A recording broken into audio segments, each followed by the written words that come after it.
This news update is brought to you by... Say hello to Shanta. Shanta is an entertainer, but she also loves to be entertained, which is why she has Flow TV brought to her through Flow's 100% fiber to the home network. It's great for busy Shanta because she can control the time she watches her favorite shows, play back from the start in case she missed it, or even record with cloud video recording. And with her Flow services bundle, enjoys much more for much less. Visit any Flow retail outlet, call 1-800-804-2994, or visit discoverflow.co to find out more. One-of-a-kind connection. This is how we flow.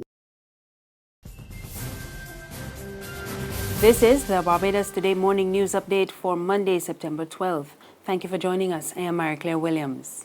Students return to their classrooms today for the start of the new academic year. Classrooms open after a week of planning for teachers, which was held last week. A number of schools have been refurbished ahead of the start of the new year. And the Barbados Union of Teachers had said earlier that teachers are ready, even though there are still a number of outstanding matters to be addressed. Members of the Fair Trading Commission were greeted by a group of unhappy residents of St. Joseph at a town hall meeting at the Grantley Adams Secondary School yesterday. The meeting was held to discuss standards of service from the Barbados Water Authority, but the disgruntled residents vented their frustration over dry taps for about a year now. I really want to know what's the reason y'all come here. Where's the polish? That is one. Because you know what? Last year, these people were not getting water. I live in St. Michael, right by from Chicago, St. Joseph, so I come to represent St. Joseph. All right, so. Because my mother is 84 years old, a pillar of this community, and my mother had right one, but looking for no water now, though. Huh? And rightly so. You understand what I'm saying? And you just said that they're going to bring water from Hope in St. Lucie to spread all in these areas. Right now, they got people in St. Thomas that get water from Warley and they don't get no regular. It can come from Hope to St. Joseph, or St. Thomas more nearer than St. Joseph. Richmond Hall more nearer than St. Joseph. And when y'all go in there and sit down with them, right, and drink tea, champagne, and eat finger foods and stuff, right, and they're giving us sweet talk, tell them that we out here, we are the ground agents. We are feeling it. And they can't come and tell we no foolishness, nor send us to tell nobody no foolishness. Because we are not ignorant. These people have had water for days on days. And they heard about a protest march last Wednesday, they could put on water Tuesday night and come and read the meters Wednesday morning. And by the time the people get back home, the water was off. And then the minister coming from the air talking about political this and that. But they made it a political issue every since. That man there said, no, we'll tell one of them, all them in the same bed together. In other news this morning, a fourth man is due to appear in court today in connection with the murder of 49-year-old Andre Hinds of Northumberland, St. Lucie. Hinds was shot and killed on August 25th when a number of men broke into his house. 25-year-old Rishan Robert Walrand of Black Ivy, St. Michael, is the latest man to be arrested and charged with Hinds' murder. Rico Jabari Akeem Hunt, Romario Brooms and Corey Edwards, all of St. Lucie, were earlier arrested and charged for murder and remanded to Dodds. Walrand faces additional charges of kidnapping and 2 cases of aggravated burglary. Those offenses were committed in the District C station area. He's also charged with 1 case of robbery and 2 cases of aggravated burglary committed in the District A area. He's expected to appear before the District A Magistrates Court today. And in more police news, Kevin Don Pedro Chandler of Chalky Mount St. Andrew is to appear in the District D Magistrate Court today to answer to drugs, firearms and traffic charges. The 25-year-old was arrested and charged for unlawful possession of a firearm, unlawful possession of ammunition, unlawful possession of cannabis, no driver's license and no third-party insurance. Police were conducting routine vehicular checks in St. Thomas when the vehicle driven by Chandler was stopped. The check revealed that he did not possess a driver's license and the vehicle was not covered by third-party insurance. Lawmen discovered the firearm, ammunition and cannabis in a subsequent search. He was later arrested and charged. Opposition Barbados Labour Party candidate Arthur Holder is accusing the Frendel-Stewart administration of implementing policies that have driven the country further into poverty. Holder was speaking at the annual general meeting of the BLP's St. Michael East branch last evening. He said it is unfortunate that this is happening as Barbados celebrates its 50th anniversary of independence. And it is a worrying trend. It is a worrying trend.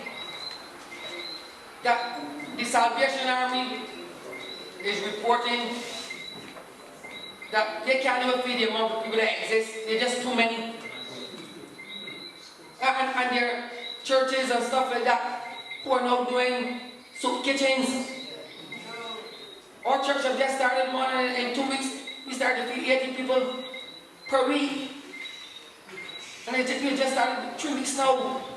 The head of the Barbados Family Planning Association, Juliet Bino Sutherland, is concerned that there is a higher number of cases of child abuse among girls than boys, and she's appealing to healthcare providers to be aware of mandatory reporting protocols. Bino Sutherland was at the time addressing the Women's Health Conference on the weekend. During the period 2008 to 2013, 57.6% of all cases were female. And 2009 was one of the highest years, with at least 2 cases reported per day. The majority of perpetrators of sexual abuse are not strangers, they're known to children. The most common perpetrator identified by females were boyfriends, followed by their fathers, stepfathers, and family friends.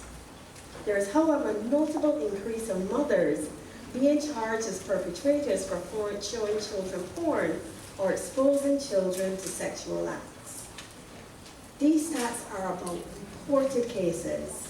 Much sexual abuse goes unreported because families do not wish to face the embarrassment of bringing an adult before the authorities. President of the Young Women's Christian Association, Tamita Griffith, is calling on society to help her organization develop the nation's children, as she declared that not all young people are involved in negative activities. Griffith was addressing the Mount Olive Holy Temple, where the recently installed executive of the YWCA met for service. I challenge persons in our country to highlight more of the positive work being done by our young people. For example, those here at Mount Olive. Not all of our young people are involved in illegal activities. Many have given their hearts and talents to God. They have acknowledged that God desires them to have a close relationship with Him. Do not help in fueling the existing pressure they are faced, especially now, to conform to negative standards of the world and to be accepted within society. Our association's focus has been and continues to be to assist our youth, especially women and girls, to become more aware of their self-worth through personal developmental skills, fellowship, and by facilitating training programs. How can we empower women in our country if we do not reach out to our young girls? There's regional and international news after this short break. Secure your future, be financially strong. Since 1983, we have been there for you. A smart range of products, great tax benefits. We're the solution to your hopes and your dreams. The Barbados Workers Union Cooperative Credit Union. The Barbados Workers Union Cooperative Credit Union. Humble beginnings to smart loans, smart savings. Save smart and borrow smarter. That's the move for me. Stability, prosperity. We're the solution to your hopes and your dreams. The Barbados Workers Union Cooperative Credit Union. The Barbados Workers Union Cooperative Credit Union.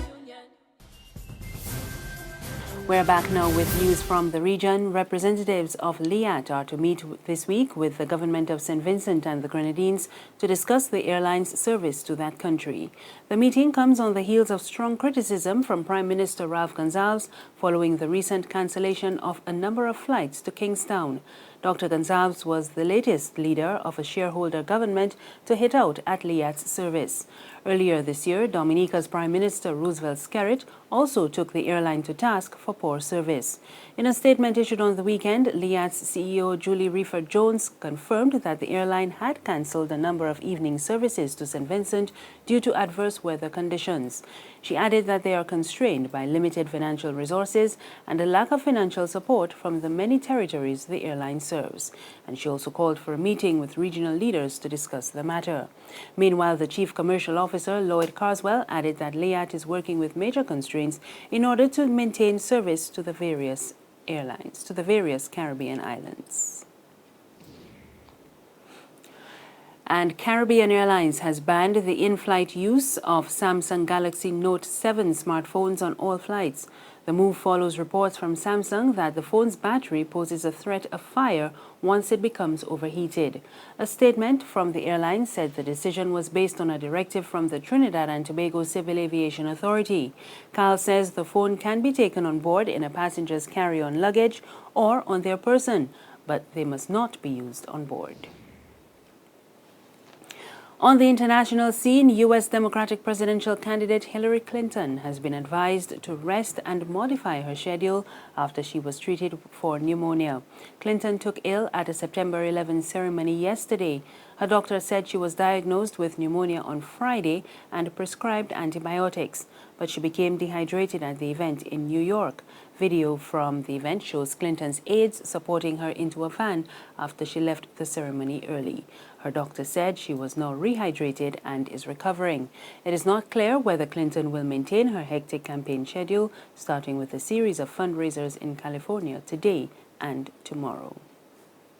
And that's the news this morning. Remember, you can get more on our website, www.barbadostoday.bb. You can also subscribe to our e-paper, email updates, and like us on Facebook.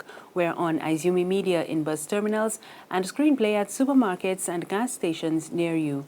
Or you can tune into Channel 99 on Flow TV or Mix 96.9 FM for more news. I am Mary Claire Williams. Have a good morning.